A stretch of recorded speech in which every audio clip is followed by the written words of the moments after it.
요즘 인터넷 같은 데나 뭐 오늘 아침 경제매거진 M에도 미니멀리스트에 대한 주제의 방송이었는데 사람들이 참 단순하게 살고자 하는 욕구들이 많이 생기고 있습니다.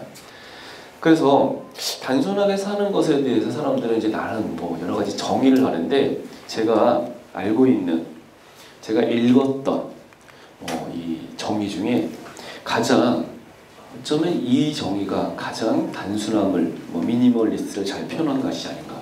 이 법정스님의 무소유라는 책에 보면 이런 구가 나오는데요. 한번 읽어볼게요. 무소유란 시작.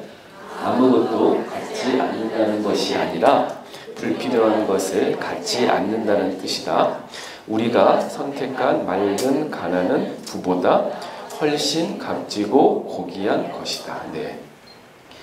여기서 미니멀리스트의 정의를 뭐라고 얘기하냐면 아무것도 갖지 않는 것이 아니라 불필요한 것을 갖지 않는 것, 오히려 필요한 것만 갖는 것, 가지고 있는 것을 잘 쓰는 것, 이걸 이제 미니멀리스트로 정의하는 거죠. 가위가 한 개가 있는 것, 세 개가 있고 5개가 있는 것, 그건 중요한 게 아니라는 겁니다. 내가 필요한 만큼만 가지고 있으면 된다. 그래서 정리라는 것은 우리의 삶을 굉장히 단순화시키는 어떤 활동인데 대부분의 사람들이 정리를 결심만 하고 실제 실행에 옮기지 못하는 분들이 굉장히 많이 있습니다. 그래서 저 같은 사람을 만나서 자극을 받아야 되고요. 구체적인 기술과 방법을 배우셔야 됩니다. 여러분, 정리라는 건요, 대부분의 사람들은 그래 정리하자 이렇게 이제 마음 먹으면 뭐부터 하려고 하시냐면 물건을 정리하려고 하셔요. 예, 물론 그게 정리죠. 그런데 정리를 잘하려면요, 오히려 물건보다 좀 더 넓고 다양한 것에 접근을 해야 되는데 제가 정의하는 정리의 대상은요, 인생이라는 겁니다. 굉장히 넓죠. 아주 방대합니다. 그래서 우리가 사용하는 우리의 물건은요, 우리의 인생을 만드는, 우리 인생의 결과물과 어떤 과정을 만드는 하나의 부속물일 뿐이라는 거예요.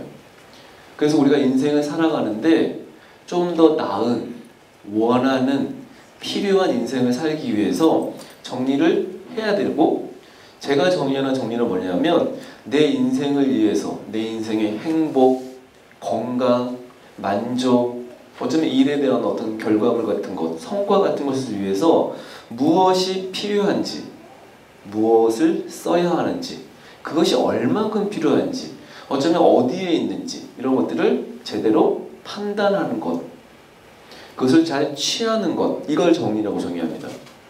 그래서 정리라는 것은 버리기 이렇게 정의하시는 분들도 계시겠지만 저는 오히려 내가 무엇이 필요한지를 아는 것, 그것을 갖는 것, 그것을 쓰는 것, 이렇게 정의를 해요.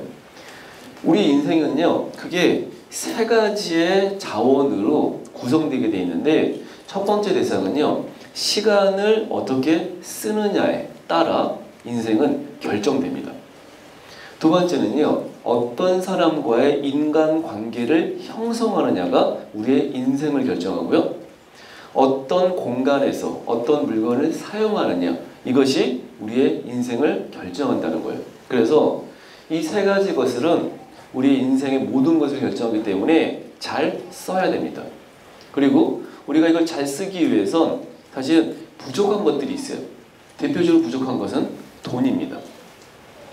공간입니다. 마음의 여유 같은 겁니다. 그래서 원하는 걸 다 쓸 수 없어요. 그건 과욕이죠. 욕심입니다. 그래서 내가 진짜 써야 될 것은 무엇이지? 무슨 일을 해야 되지? 누구를 만나야 되지? 어떤 물건을 사용해야 되지? 그래서 인생은 우리가 무엇을 선택하고 결정하고 그것과의 관계를 맺음으로 인해서 우리가 원하는 인생대로 살아갈 수 있다는 거예요. 그래서 저는 정리한다는 것은 우리가 살아가는 데 있어서 필요한, 원하는 것을 만들기 위해서 그것을 잘 선택하고 결정해서 관계 맺는 활동을 정리라고 정의합니다. 굉장히 철학적이죠. 네, 굉장히 어려운 말이죠. 네, 여기까지만 저의 제 강의의 가장 어려운 내용입니다. 자, 2011년도에요. 제가 굉장히 재미있는 프로그램에 출연한 적이 있습니다. 화성인 바이러스라는 프로그램인데 지금은 없어졌어요. 더러운 여자를 구했는데 그 더러운 여자를 가서 정리해 줄 수 있냐는 거예요. 근데 작가가 그래도 이게 보통 분이 아니라 가지고 선생님 하기에는 조금 어려울 수도 있어요. 아유, 그런 생각하지 마세요. 저는요, 별의 그림을 사람들 다 만나봤어요. 예. 그래도 혹시나 모르니까 제가 사진 한 장을 보내드릴게요. 이 사진을 보시고 가능하신지 불가능하신지 좀 알려달래요. 그래서 그 작가가 저한테 한 장의 사진을 보냈는데 저기 첫 번째 있는 사진이었습니다. 제가 그 사진을 보고 정말 깜짝 놀랐습니다. 네. 물어봤어요. 뭐예요? 집이에요? 네. 방이에요 이게? 네. 원룸이래요. 잘 관찰하면요 또 나름의 질서가 있어요. 네. 여기는 먹는데 여기는 자는데 정리 못하는 사람들도 다 나름의 질서가 있어요. 예. 진짜 심각하네요. 예. 그럼 제가 그럼 쓰레기를 정리를 해야 되는 거예요? 아니래요. 쓰레기를 정리하는 사람은 섭외해 놨대요. 청소 전문가. 그리고 이 집에 벌레도 많아가지고 방역 전문가도 섭외를 했고요. 제가 뭘 하면 돼요? 예. 이 집을 깨끗하게 치워줄 테니까 이 집에 계속 깨끗한 상태가 유지될 수 있도록 저한테 이분에게 교육을 시켜달래요. 그래서 제 역할은요 정신교육 담당이었습니다. 이건 뭐 해병대 캠프에 보내야 되는데 저하고 집에서 깨끗해진 집 상태를 유지하기 위해서 제가 7가지의 간단한 규칙을 알려주었고 이걸 가지고 각서를 썼어요. 그리고 사인을 하고요 벽에 붙인 다음에 그 각서를 읽고 있는 장면입니다. 제가 뭐라고 얘기했냐면 이제 깨끗해진 집을 잘 유지하려면 뭐뭐 하면 뭐뭐 하세요라고 이야기했어요. 뭐뭐 하면 뭐뭐 하세요. 집에서 살다 보면 꼭 해야 될 겁니다. 자, 그 중에 하나가 뭐였냐면요 밥 먹으면 설거지를 하세요 했어요. 너무 당연한 거죠? 잘하고 계십니까? 네. 오늘 하셨죠? 네. 아침 드시고 하셨고 점심 드시고 하셨죠? 네. 안 하는 사람들이 있어요. 정리를 잘하는 사람들은요 다이어트도 잘하고요 정리를 잘하는 사람들은 책도 열심히 읽습니다. 왜? 그것을 미루지 않기 때문에.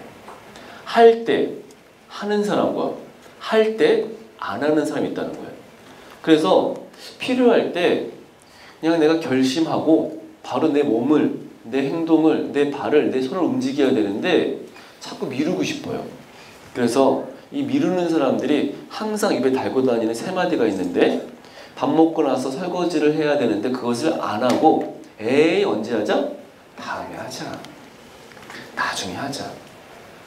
언젠가 되겠지. 설거지 언젠가 절대 안 돼요. 누가 대신 해주겠지. 이런 마음을 계속 갖는다는 거예요. 예전에 나이키에서요 사람들이 가지고 있는 어떤 심리적인 것을 잘 이용해 재밌는 광고를 한 적이 있습니다. 운동해야지, 살 빼야지, 딱 마음 먹고 나면 바로 어쩌면 딱 움직여야 되는데 이거 역시 마찬가지예요. 지금은 귀찮다, 오늘 덥다. 요즘은 또 미세먼지도 엄청 많아가지고요 이상하게 운동하려고 그러고 미세먼지가 있어. 그래서 다음에 해야지. 그때 사람들은 이 내일이라는 단어를 제일 많이 쓴다는 거예요. 내일. 오늘은 그만. 내일 하자. 내일 하자. 정리도 내일 하자. 이것은 다른 말로 무엇이냐면 사람들이 요즘 심리적인 병을 많이 앓고 있다고 하는데 그 병의 이름이 바로 결정장애라고 불리는 병이에요.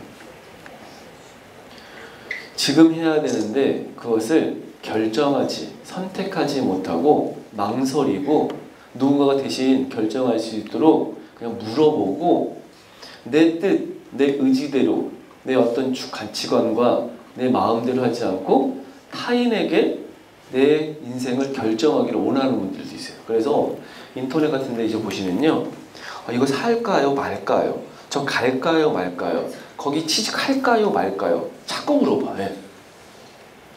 친구들 중에도 분명히 그런 분 있을 거예요. 야, 나 그거 할까? 그거 사야 되나? 네. 어떻게 얘기하고 싶어요? 네 마음대로 해라. 왜 이런 것까지 나에게 물어보니? 좀 피곤하게 하시는 분들이 이 결정장애가 있는 분이라고 보시면 되겠어요. 미국에서는요, 이 결정장애에 대한 연구를 우리나라보다 이제 어떤 심리적인 걸로, 심리학적으로 굉장히 많이 발달되어 있는 건 아닙니까? 그러다 보니까 이런 걸 연구하는 전문가들이 있는데 5명 중에 1명 걸로 이 만성적이라는 것은 어느 정도냐면 아무것도 결정 못하는 거예요. 아무것도. 예. 내가 오늘 율목도서관 강의를 들으러 갈까? 예. 오늘 여기까지 오신 분들은 결정이 없으실 수 있어요. 예. 있으신 분들도 친구 따라 왔을 수도 있어요. 예. 그래서 5명 중에 1명이라고 하는데 이게 미국만 있는 게 아니라 우리나라도 굉장히 급증하고 있다는 겁니다. 굉장히 심각한 병이죠. 그래서 이 결정장애를 가지고 있는 사람들은요, 정리를 할 때 이 결정장애 때문에 정리를 못해요. 자, 물건을 정리하기 위해서는요, 우리가 뭔가를 결정해야 됩니다. 이 결정을 한다는 것은 다른 말로 뭐냐면 내가 그것을 쓸지 안 쓸지를 바르게 판단해야 되고 그것을 버리기 위해서 그 물건을 과감하게 포기를 해야 돼요. 그래야지만 물건을 버릴 수 있습니다. 사람들이 물건을 못 버리는 가장 큰 이유는요, 포기를 못하기 때문에 그렇습니다. 왜? 그걸 포기했다가 나중에 왠지 그 물건을 다시 쓸 것, 살 것, 누가 찾을 것 같고 괜히 생각날 것 같고 이런 발생되지도 않는 그런 막연한 상상과 심지어 어떤 두려움 때문에 그 물건을 포기를 못하는 거예요. 제가 사람들 집에 가서 가장 많이 물어보는 질문이 있습니다. 어머니, 이거 버려도 돼요? 이렇게 물어봐요.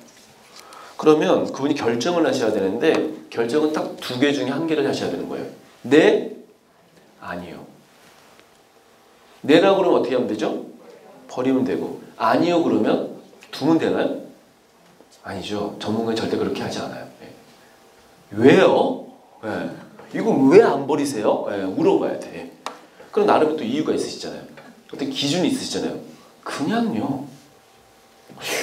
이렇게 얘기하면 이제 그걸 버려야 되는 이유를 설명을 하는데 그때 제가 몇 가지 쓰는 기준들이 있습니다. 근데 이런 질문을 하면요. 네, 아니요 라는 답보다 더 많이 들었던 답이 있었어요. 저희 거예요? 이게 뭐예요? 네. 어디서 나왔어요 이게? 네. 이게 뭐예요? 네. 저도 처음 봐요. 예. 뭐예요 이게? 같이 뭐예요? 예. 분명히 집에서 나온 건데 자기 게 아니래. 예. 저희 거예요? 예. 심지어 정체불명의 물건이에요. 뭐 어디에 무슨 부품 같기도 하고요. 어디 끼어져 있는 것 같기도 한데 그럼 어떻게 해야 돼요? 모르세요? 그럼 버릴게요? 그럼 어떻게 해요? 안 돼요. 예. 이거 분명히 어딘가 끼어야 될 거예요. 예. 이따가 남편으로 물어봐야 될 수도 있어요. 예. 근데 남편한테 물어보면 남편도 뭐야? 예. 그래서 물건을 못 버려요. 그래서 저는 정리를 잘 한다는 것은 내가 무엇을 쓸지 말지 이것을 명확하게 판단하는 것인데 제가 물건을 정리할 때 가장 강조하는 3가지 기준, 3가지 기준이 있어요. 네. 첫 번째는요. 어떤 물건을 버려야 되냐면 필요 없는 물건을 버리는 겁니다. 2번째는요. 관심 없는 물건을 버리는 겁니다. 3번째는요. 기분 나쁜 물건을 버려야 됩니다. 네. 자, 그래서 이 물건을 볼 때 이게 나에게 필요한 건가? 자, 필요라는 건 뭐냐면요. 그 물건을 쓸 일이 있다는 겁니다. 근데 그 물건을 쓸 일, 어떤 활동이 없어요. 그러면 필요 없는 물건이에요. 그리고 그 물건을 쓰려면요. 이 일이 있다는 의미는 다른 말로 뭐냐면 그 물건을 쓰기 위한 시간을 낸다는 거거든요. 네, 막 쓰레빠 굴러다니고. 네. 자, 시간을 내야 되는데 일이 없다는 의미는 그 일을 할 시간을 낼 필요가 없다는 거예요. 그래서 물건을 정리하기 위해서 가장 가져야 될 우리의 태도는 뭐냐면 물건을 물건으로만 정리하는 게 아니라 그 물건을 무슨 일을 할 때 쓸지 그거를 정의를 해야 돼요. 그래서 이거는 무슨 일 할 때 쓰는 거지? 그리고 이 일을 내가 언제 마지막 했지? 그리고 이걸 언제 또 해야 되지? 이래서 일과 시간이라는 것이 물건의 필요를 결정해요. 두 번째, 관심. 살다 보면요, 사람들은 굉장히 많은 것들에 관심을 갖게 되는데 대표적인 관심은요, 미디어를 통해서 만들어집니다. 텔레비전을 보는데 갑자기 백종원의 3대 천왕에서 막 중국 요리를 엄청 맛있게 하는 거예요. 그래서 엄마가 갑자기 나 중국 요리 배울래. 중국 요리에 관심을 가져요. 네. 그러면 중국 요리 관심을 가지면 뭐 하시면 돼요? 주방 가셔가지고 하시면 되죠. 근데 보통 사람들은 그렇게 하지 않습니다. 마트에 갑니다. 뭐 하러? 칼 사러. 예. 칼 사러 가요. 이 네모난 칼 있잖아요. 그 중국 요리 할 때 쓰는 칼이 있는데 요즘 주부들 사이에 굉장히 많이 팔린대요. 왠지 중국 요리 하려고 그러면 그 정도 칼은 있어야 되는 거 아니야? 예. 칼만 사요? 뭐 소스도 막 사야 되고요. 막 식재료 같은 것도 사야 돼요. 그리고 중국 요리 관련된 책도 사야 돼. 자, 이제 뭐만 하면 돼요? 하기만 하면 되죠. 예. 막상 했어. 예. 아니 TV에서는요 한 30분이면 첫 번째가 뚝딱 나오는데 내가 하려고 그러니까 어때요? 아 3시간이 걸리는 거야. 치울 것도 없네 말아. 예. 그릇은 다 꺼내놔. 예.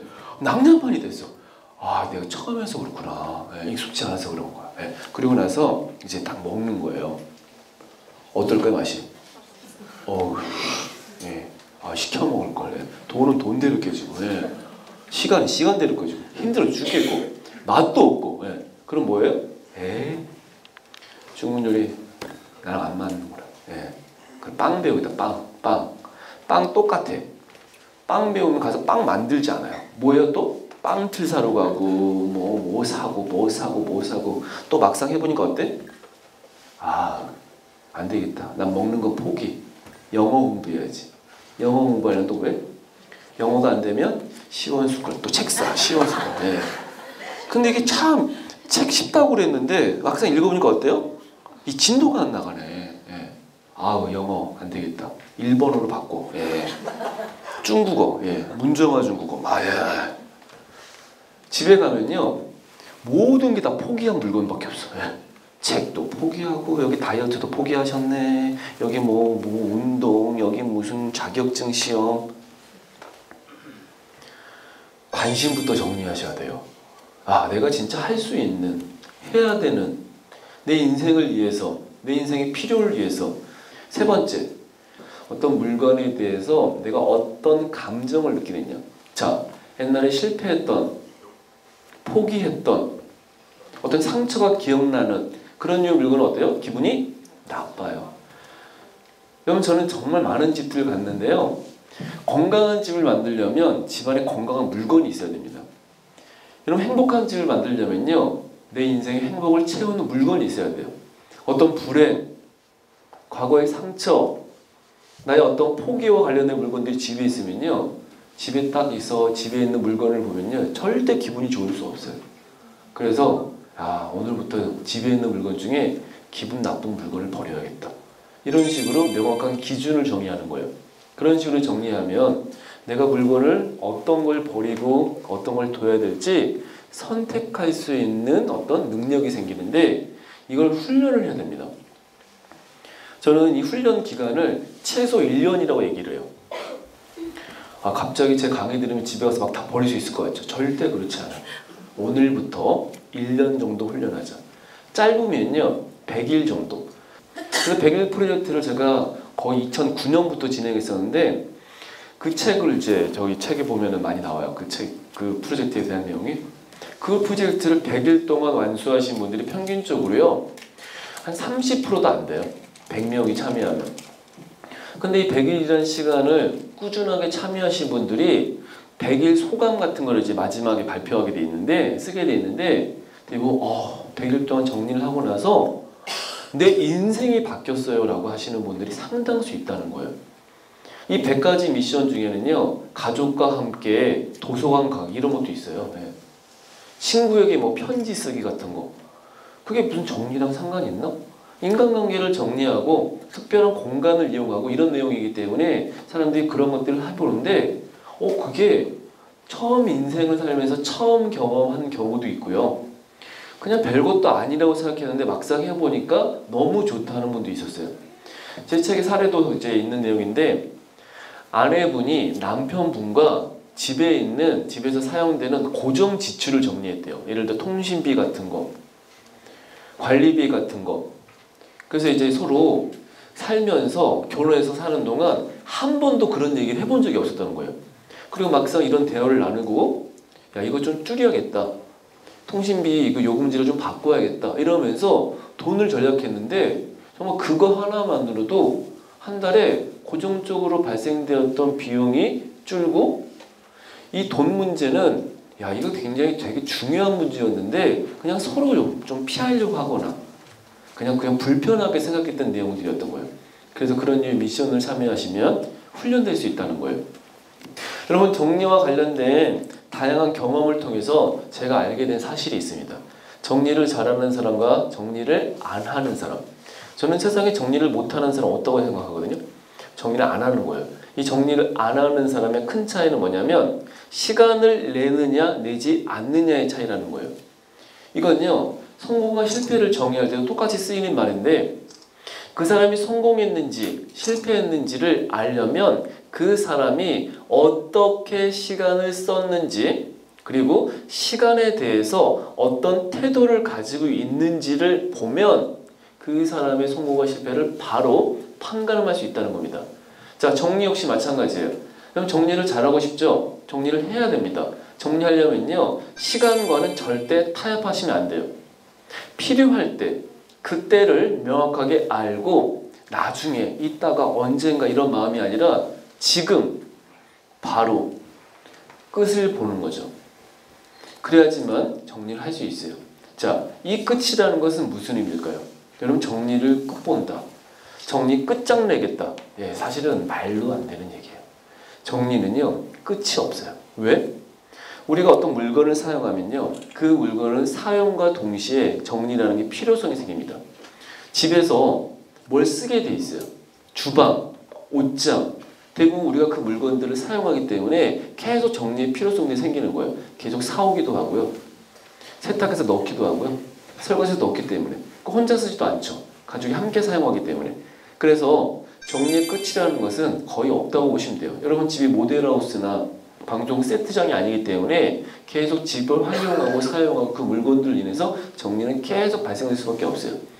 이 정리의 끝은요 내가 다음에 쓸 때 편하게 마음이 편하게 불편함이 없이 어쩌면 그게 정리의 끝일 수 있어요.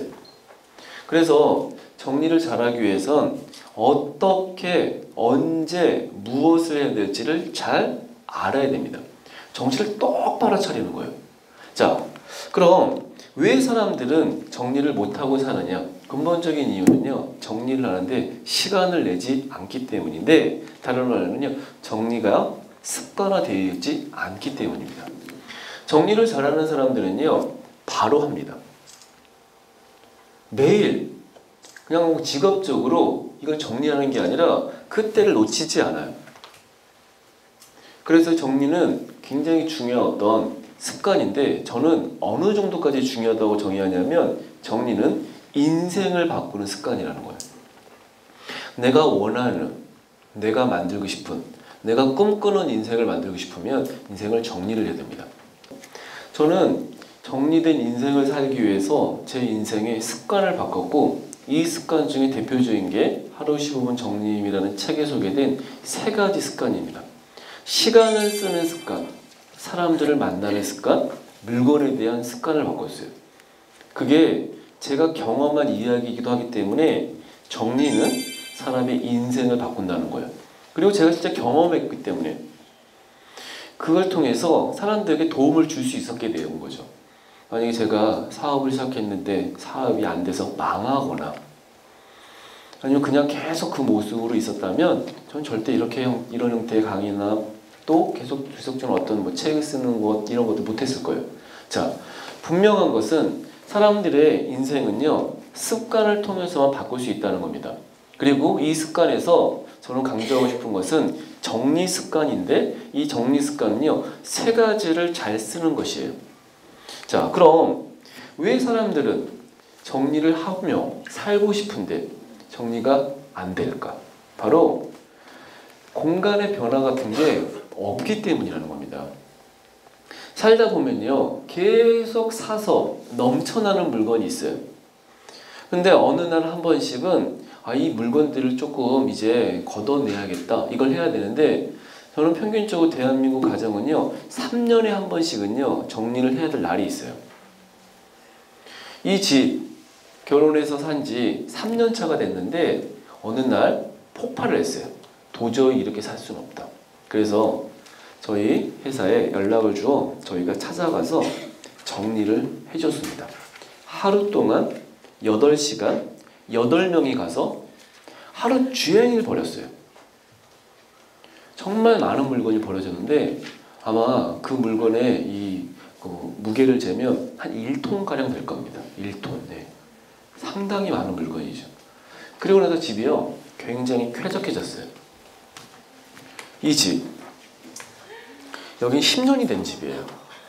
살다 계속 물건이 넘쳐나기 시작했는데 그냥 어디서 받은 사은품, 돌잔치 가면 얻어온 그릇들, 사기 그릇, 이런 그릇들이 아주 그냥 빼곡해요. 그래도 이 살다가 내 물건, 어떤 이제 익숙함 이런 것이 있어서 사실 정리를 굳이 할 필요 없이 살게 되었습니다. 근데 이분이 왜 집을 정리했냐면요, 집을 내놨는데 집이 안 나가는 거예요. 사람들이 집을 보러 와가지고요, 이 집 이상하다. 그리고 그냥 가버려요. 이 집 이상해요? 원래 집은 이렇지 않아요? 그쵸? 이 사진을 보고도요 편안감을 느끼시는 분이 오히려 더 많을 거예요. 아니 뭐 살다 보면 다 저렇게 되지 뭐. 그래서 집을 정리했어요. 집이 바로 나갔다는 거 아닙니까? 이 집 이거 이사 가는 거 아니에요. 그냥 살다 보니까 이렇게 됐는데, 아니 왜 주방에 변기 뚜껑이 있냐고. 그냥 살다 넘쳐나는 물건들, 그리고 집을 깨끗하게 정리했습니다. 정리 이후에요, 정리하고 나서 집의 바닥을 처음 보신 분들 상당히 많아요. 우리 집 이렇게 넓었어요? 정리 안 된 집은요 여름이면 더 덥습니다. 이게 온도가 높아지면 집안에 이제 어떤 물건들이 계속 열을 발생시키거나 또 이 공기 안 통하면요 더 여름 돼가지고 이제 여름이잖아요. 집이 좀 덥다 싶으면요 이 정리하면 집이 시원해져요. 정리를 안 하는 사람들은 저를 만나서 꼭 했던 세 마디가 있어요. 정리를 안 하는 이유는요 이게 없어요. 첫 번째 뭐가 없을까요? 시간이 없어요. 물건을 사올 시간은 있대요. 쓸 시간은 있고 쌓아둘 시간은 있는데 치울 시간, 버릴 시간이 없어요. 두 번째, 나도 정리하고 싶어요. 근데 어떻게 해야 되는지 모르겠어요. 좀 알려주세요. 세 번째, 힘이 없어. 여러분 이 세 가지가요 정리할 때 꼭 필요한 겁니다. 자, 예를 들면요 냉장고를 정리하는 거예요.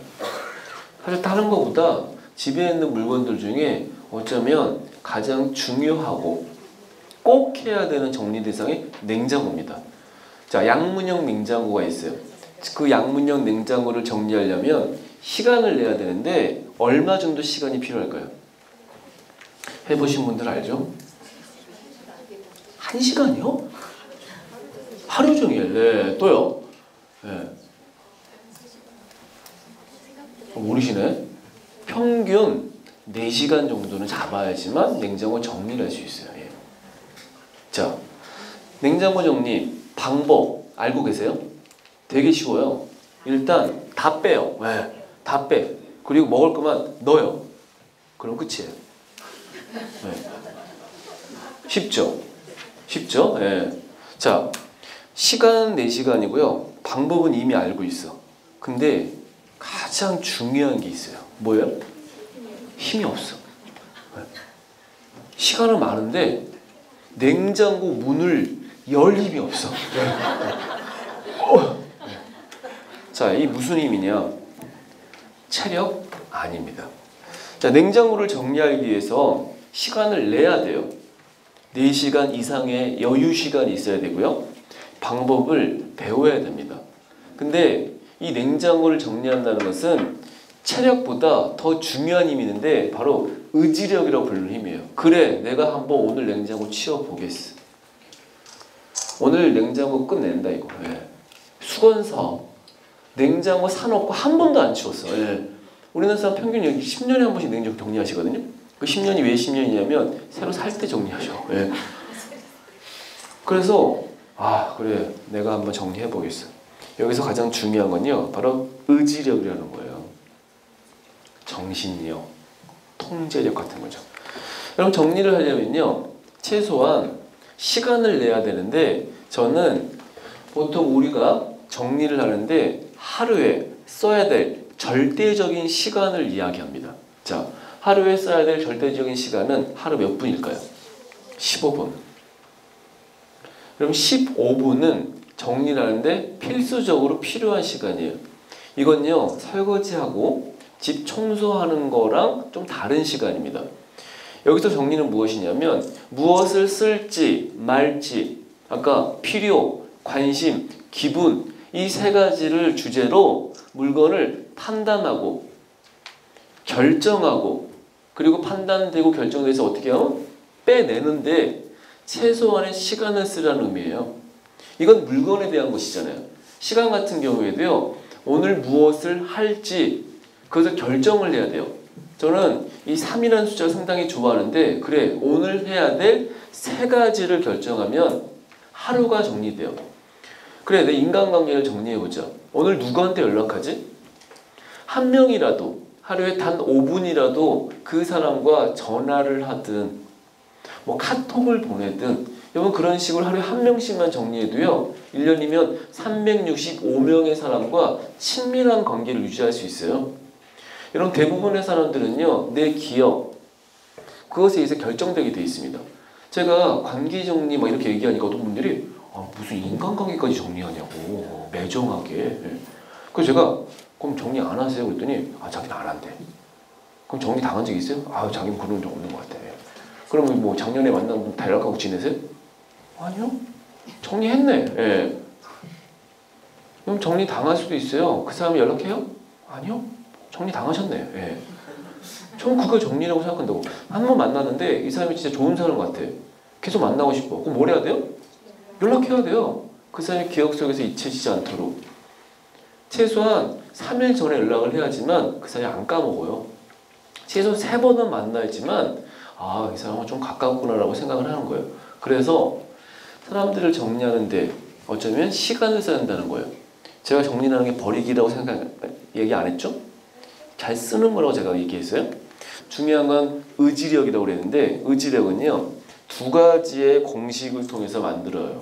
첫 번째는요, 아주 중요한, 그걸 키울 수 있는 규칙을 정해야 되고요. 그 규칙을 실천해야지만 만들어진다는 거예요. 그래서 저는 이 규칙과 실천을 통해 의지력을 만들 수 있는데, 그 방법으로 가장 추천하는 것은 이불 개기입니다. 자, 아침에 오늘 일어나셨어요. 일어나시면 이불이 저렇게 돼 있어요. 자, 저렇게 나오신 분도 있을 것이고, 이불을 개고 나오신 분도 있을 겁니다. 예, 세상에 딱 2부류의 인간이 있어요. 네, 이불을 갠 사람과 그냥 둔 사람. 예. 자, 그냥 그동안은 그냥 평상시처럼 그냥 아무런 어떤 규칙 없이 사셨다면, 내일 아침부터 일어나자마자 이불을 개시는 거예요. 침대에 이불을 펼치든 하여튼 이불을 개는 겁니다. 그거를요, 내일부터 꾸준하게 실천하는 거예요. 그러면 내가 정한 하나의 규칙이 반복된 실천을 통해서 내가 하나의 목표와 목적대로 그것을 실행하게 되면 그때 생기는 힘이 바로 의지력이라는 겁니다. 근데 이 의지력은요, 컴퓨터 아니면 이런 핸드폰처럼 충전을 하는데, 냉장고를 정리하려면 최소 1달 정도는 충전해야 돼요. 그래서 1달 동안 꾸준하게 충전되면요, 그때 냉장고의 문을 열 수 있어요. 그래서 정리를 습관화시키기 위해서는 규칙을 정하고 그 규칙을 꾸준하게 실천하는 것이다. 그래서 지금부터는 어떤 규칙을 실천하는 것이 도움이 되실지 몇 가지 방법을 알아볼게요. 자, 조금 더 우리가 이것을 숙지하기 위해서 저랑 함께 읽어보겠습니다. 자, 1번 시작. 버릴 것보다 쓸 것부터 골라라. 정리를 실천하는 첫 번째 방법은 무엇을 버려야 될지를 고르기보다 쓸 것을 고르는 건데, 가정에 있는 공간 중에 사람들이 가장 정리에 대한 어려움이 있는 공간, 대표적인 곳은요, 주방, 옷장입니다. 자, 주방 정리 참 어렵고 복잡하죠. 근데 우리가 이것을 정리하기 위해서 몇 가지 규칙을 적용시키면 되는데, 첫 번째 제가 제시했던 규칙은요, 하루에 15분을 하라는 겁니다. 자, 하루에 15분씩 한 군데 공간을 정리하려면 사실 많은 물건을 정리 못할 거예요. 그래서 저는 칸칸 정리법이라고요, 하루에 한 칸씩 15분을 정리하는 겁니다. 자, 어떻게 해야 되냐? 일단 빼내는 거예요. 그리고 쓸 것을 골라서 넣는 겁니다. 자, 넣지 않은 것, 이거 버리라는 거 아니에요. 다른 데 넣는 거예요. 어디다 담아두면 돼요. 그리고 쓰면 다시 거기다 옮기는 겁니다. 쓰지 않고 계속 그곳에 있으면요, 그 물건은, 그 박스에 있는 것은 분기에 한 번이든 한 달에 한 번씩 처리를 해야 돼요. 왜? 쓰임은 내 어떤 목적, 관심, 그런 것들이 만들어지기 때문에. 자, 하루에 한 칸씩 꾸준하게 정리를 하다 보면 주방 같은 곳은요, 한 달 정도 시간이 필요할 거예요. 자, 옷장. 어떤 분들 이거 보더니 이거 정리된 거 아니에요? 하시는 분이 있어요. 정리 아직 안 된 거예요. 자, 정리를 하기 위해서 일단 끄집어냅니다. 근데 옷은요, 칸칸으로 나눠서 정리하기에는 사실 분량이 굉장히 많아요. 그래서 개수를 제한하는 게 좋아요. 10벌씩, 20벌씩 일단 빼놓고 펼쳐놓고 그것을 판단해야 되는 거예요. 자, 어떻게 하라고요? 입은 거, 내 기억나는 거, 입을 수 있는 것. 자, 여기서 입을 수 있는 것의 가장 중요한 기준은 뭐냐면요, 사이즈예요. 사이즈. 내 몸 잘 아시죠? 예. 너무 목표가 뚜렷하신 분들이 있어. 예. 그거 목표 아니에요. 예. 못 입어요. 예. 못 입는다고요. 예. 두 번째는 스타일. 옷이라는 건요, 뭔가 내 새로운 기분과 감정을 나타낸다고 생각해서 새로운 스타일의 옷을 구입하시지만 입는 옷 뻔합니다. 예. 결국 그 옷 입어요. 예. 그래서 진짜 내 맞는, 나에게 어울리는 그런 스타일의 옷을 드시고, 그렇지 않은 것은 빼내야 돼요.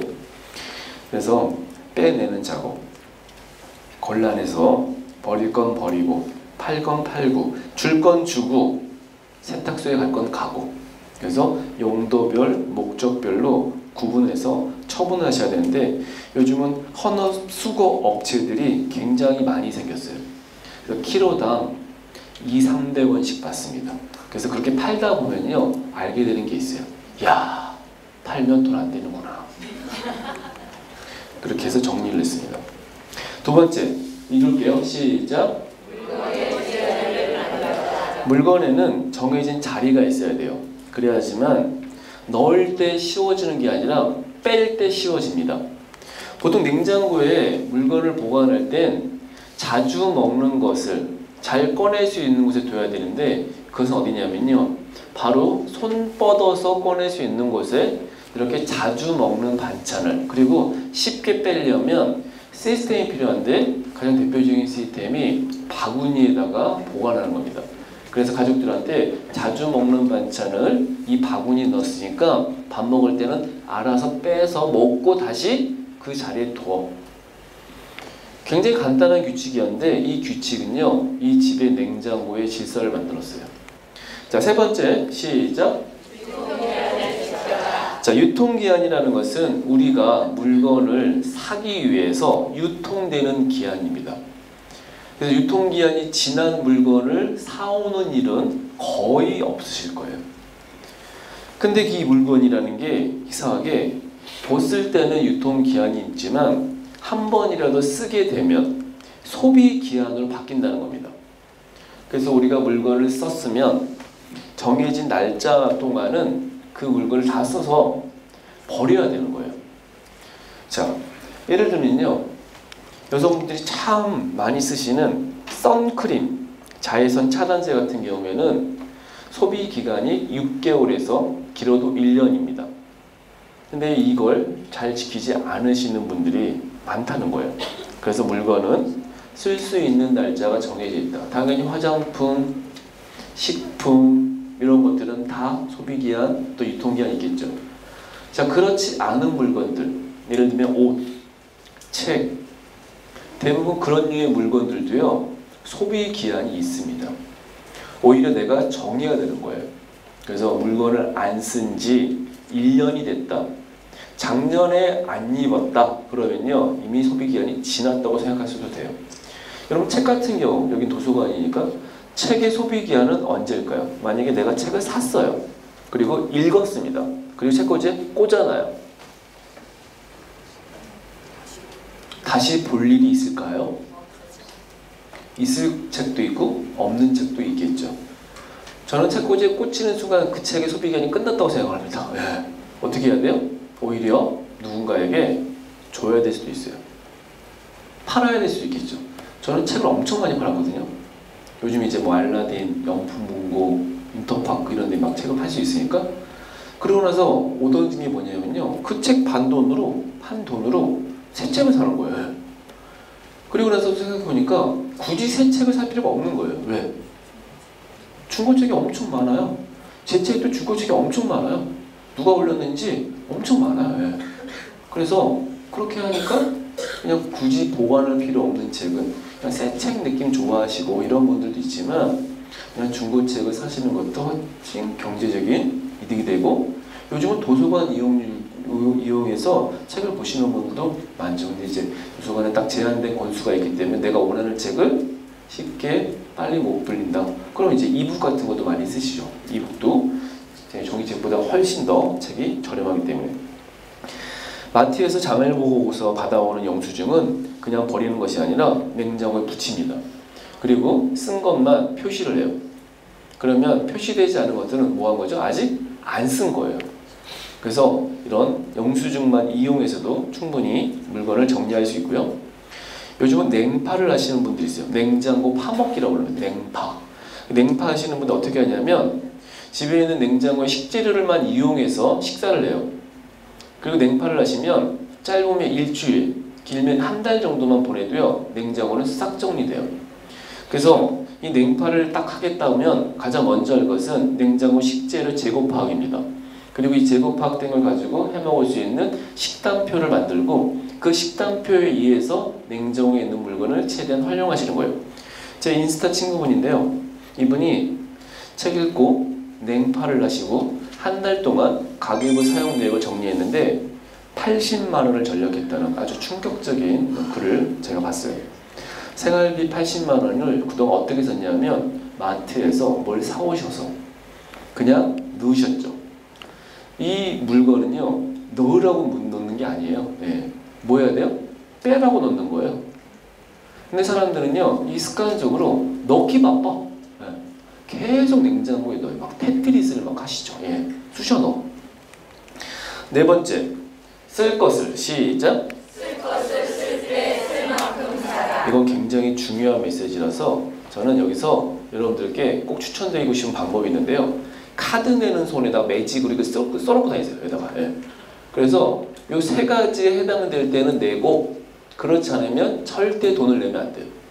물건을 살 때는 언제? 쓸 것을 사야 돼요. 그리고 쓸 때 사는 겁니다. 쓰지 않을 것을 사지 마라. 안 썼던 건 다시 사지 마라. 물건을 미리 사두지 마라. 그리고 많이 사지 말라고요. 얼만큼? 쓸 만큼. 오히려요 마트 가서 왕창 사오기보다 집 앞에 있는 슈퍼에서 필요한 것만 조금만 사도 훨씬 더 경제적이에요. 마트 가면 당연히 싸잖아요. 그렇지 않아요. 마트가 훨씬 결국은 비싸질 수 있어요. 왜? 왕창 사오니까. 결국은 다 먹지도 않습니다. 그래서 쓸 것을 쓸 때 쓸 만큼 사는 게 중요하다. 일본에 사지 않는 습관이라는 책을 쓰신 분은요, 물건을 사서 그 사놓은 물건으로 인해서 인생의 행복을 느꼈던 분이었는데 어느 날부터 물건을 사지 않게 되었어요. 그래서 습관까지 되어서 결국 이분이 깨달은 건 뭐였냐면요, 물건을 사지 않아도 행복할 수 있다는 사실이었습니다. 자, 이분이 어떤 걸 알게 되었냐면 물건을 쉽게 살 수 있으니까요, 그냥 맘만 먹으면 바로 샀던 거예요. 그리고 물건이라는 건요, 희한하게 사놔서 집에 딱 두면요, 그 물건의 행복감은 사라지게 돼 있어요.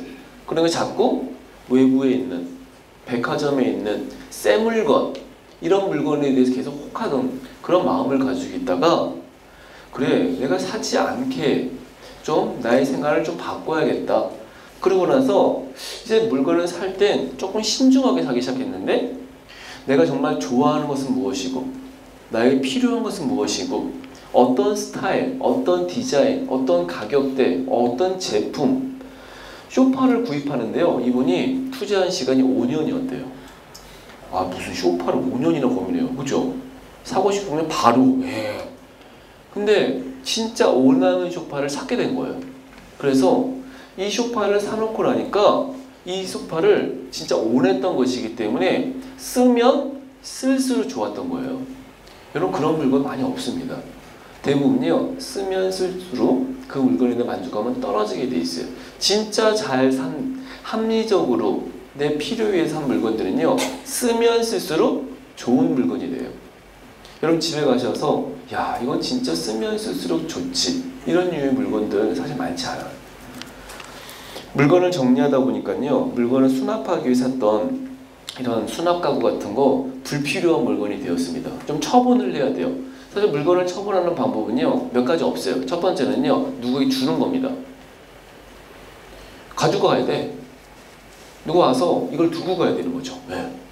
아니, 무슨 여기 저기 동네에 사는 사람 이거 두고 갈 수 있어요? 집에 용달이 있는 것도 아니고. 두 번째, 파는 겁니다. 중고나라 같은 데 파는 거죠.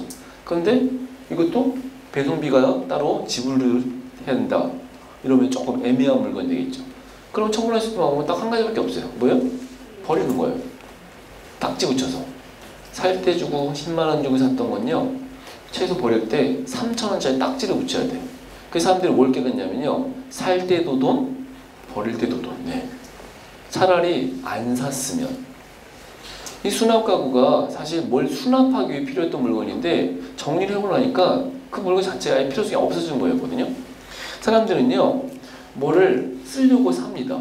근데 결국은 쓰지 않고 방치되고 완전히 용도가 바뀌는 것도 있어요. 어떤 분이요, 175만 원짜리 빨래 건조대를 처분을 했어요. 이게 빨래 건조대였어요. 예. 사실 런닝머신이죠. 사놓고 안 타. 예. 저거 사놓으면, 좋은 거 사면, 비싼 게 좋은 거니까 비싸게 주고 사면 뭐 운동이라도 좀 하겠지 되는데 계속 안 타고 먼지 쌓이고 방치되어 있다가 이거를 처분하려고 보니까요, 이게 쉽게 처분도 안 돼요. 누구한테 팔겠습니까? 가져가라고 하겠습니까? 다섯 번째, 추억 상자를 만들라는 거예요. 보통 가지고 있는 물건들 중에 나름의 의미와 내 어떤 삶의 기억들, 이런 류의 추억의 물건들이 있어요. 대표적인 물건이 책입니다. 야, 내가 태백산맥 전집 엄청 좋아해가지고 계속, 제가 만난 분 중에 이 책 때문에 가장 골치 아팠던 분은 브리데리커 백화사전 전집을 가지고 있던 분이에요. 아버님이 혼수로, 옛날 분들은 왜 혼수로 그런 걸 해주셨는지 혼수로 그걸 해주셨어. 아, 딸 똑똑하게 크라고 하셨는지, 뭐 아이들한테 뭐 읽히라고 하셨는지, 그 전집이 130만 원이었대요. 근데 결혼해서 10년이 됐는데 한 번도 본 적이 없어. 애들이 좀 크면 보겠지 했는데 애들도 안 봐. 요즘 애들이 무슨 백과사전 같은 거 안 보잖아요. 그냥 컴퓨터 같은 걸로 바로 볼 수 있으니까. 근데 이걸 버리려고 하니까는 어때요? 아버님 혼수야. 그게 얼마짜리라고요? 130만 원. 네. 그거 어디 팔 수 있어요? 그 저한테 어떻게 해야 되냐 고민된다고 하죠. 그래서 제가 뭐라고 그랬냐면 찢어서 애 방에 벽지하라고 그랬어요. 네.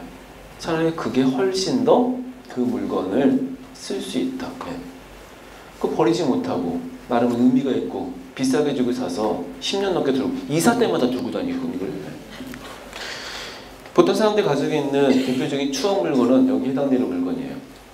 아니, 신랑이 옛날에 초등학교 때 태권도를 했대요.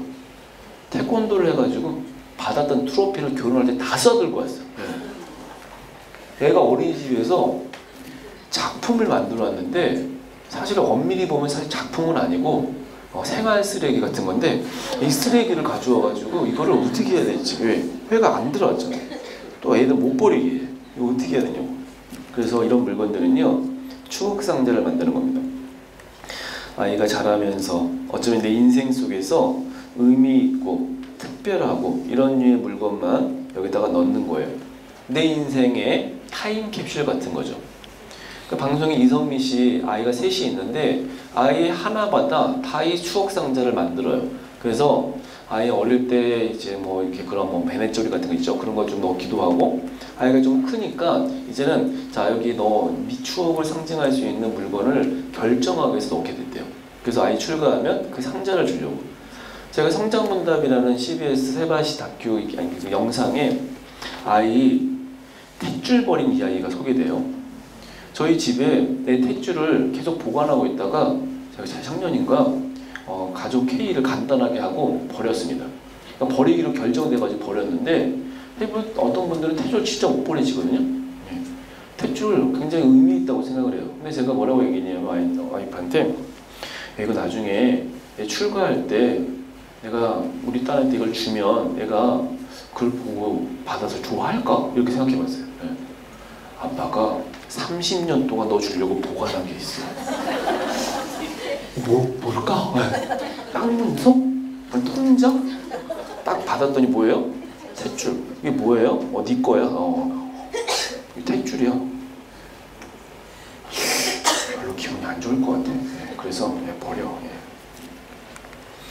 여섯 번째, 정리 도구들 활용해라.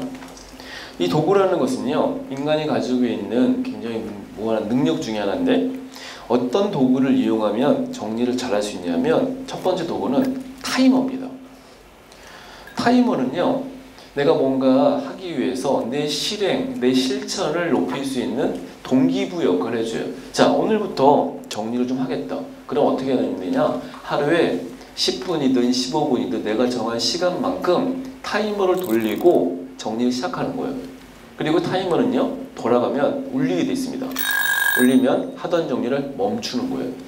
특히 완벽주의 가지고 있는 분들은요, 이 타이머 굉장히 유용해요. 완벽주의 유형분들은요, 정리 끝을 못 보거든요. 밤새요. 눈이 괭해. 그래도 만족을 못해. 왜? 완벽주의니까.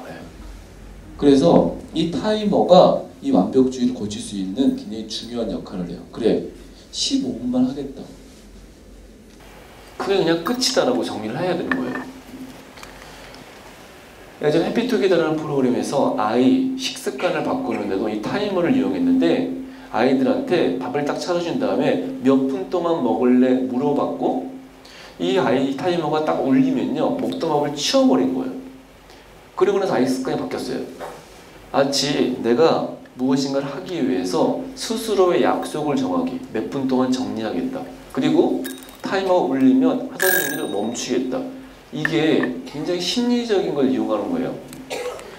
포스트잇 같은 경우에도요, 대표적으로 냉장고 정리할 때 유용하게 쓰는 일인데 재테크적으로 잘 알려져 있는 여자의 습관은 포스트잇 3장으로 냉장고 정리하는 방법이 소개됩니다. 굉장히 좋은 방법이에요.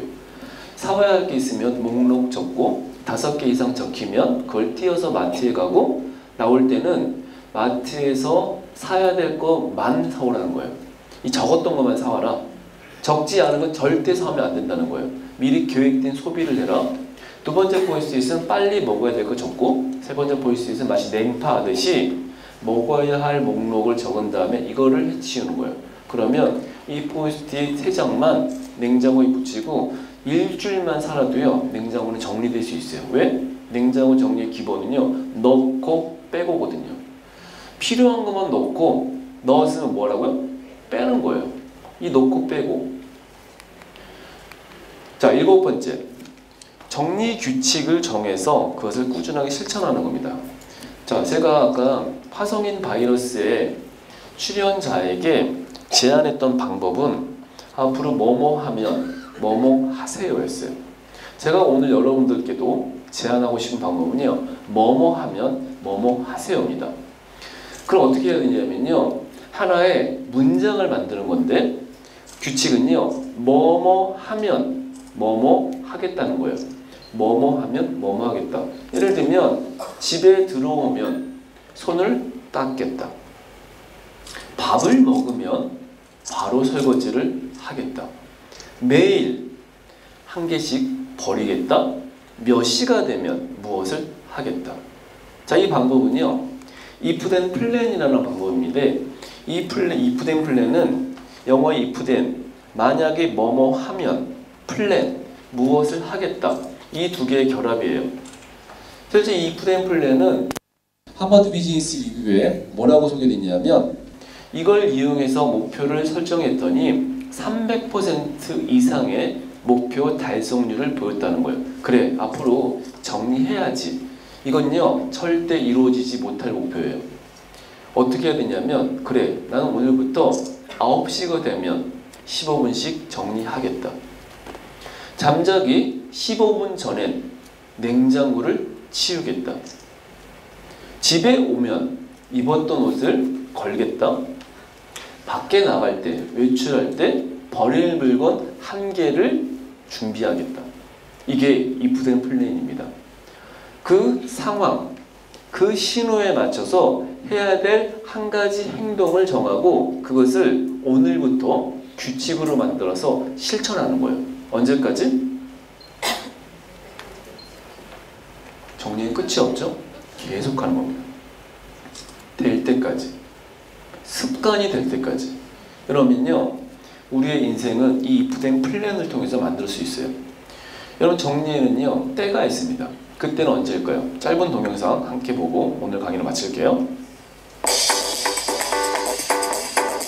유튜브에 보면 사람은 누구나 때가 있다라는 동영상이 있더라고요. 자, 여기서 얘기한 때는 무엇이냐? 몸의 때 아닙니다. 사람은 누구나 때가 있다, 시간이 있다, 기회가 있다, 타이밍이 있다. 해야 될 때는 언제일까? 자, 여러분, 정리에는요 골든 타임이 있습니다. 이 골든 타임이라는 것은 놓치면 안 되는 시간을 이야기하는 것이죠. 여러분, 인생에 정리의 때가 있는데 그때는 언제일까요? 네, 오늘 잠자기 전 해야 될 때가 있습니다. 그래, 오늘부터 한번 정리해 보겠어. 시간을 정하시든 공간을 정하시든 대상을 정하시든 기준을 정하시든 그걸 가지고 하나씩 짧은 시간이라도 정리를 해보시면 오늘이 여러분들의 인생의 정리의 첫날이 되실 거예요. 자, 지금까지 강의를 했고요.